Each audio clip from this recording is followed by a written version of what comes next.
I know it's been lost in the shuffle because there's a lot of other insanity happening in this country right now, specifically with Donald Trump's attempted soft coup.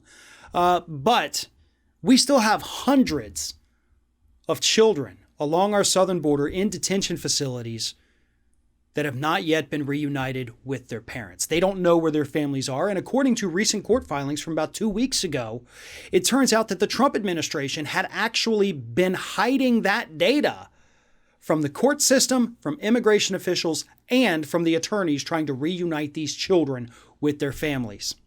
Now, they now have what they believe to be most of that data.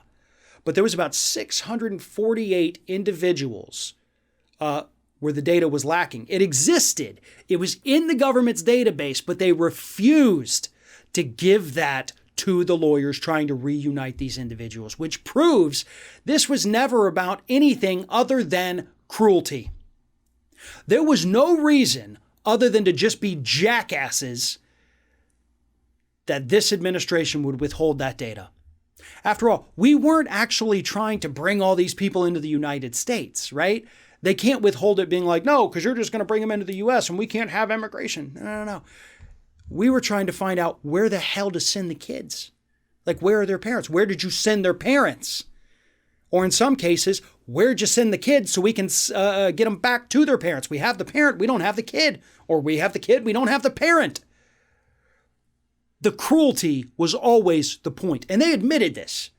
They admitted that they were trying to use this as a deterrent.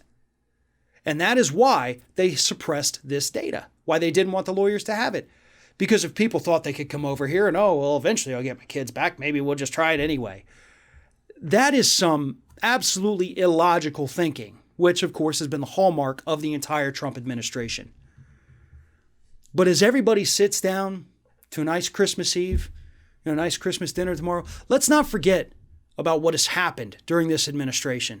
Let's not be distracted by the insanity coming out of the lunatic in the White House. Because behind the ridiculous tweets, there is abject cruelty at play. And it's been at play for a long time.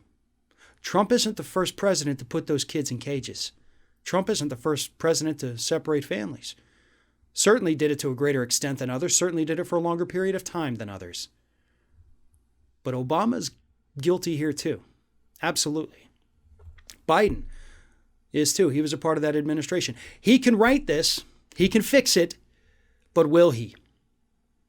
He has to. And it is our job to hold him to it every single day. Because if we don't, we all become complicit in this as well. The policy doesn't just suddenly end because we have a new president. He actually has to end it. He has to do that. Otherwise, it will continue. And if you don't hold him accountable, if I don't hold him accountable, then we're a part of it too. And by God, I am not going to let that happen.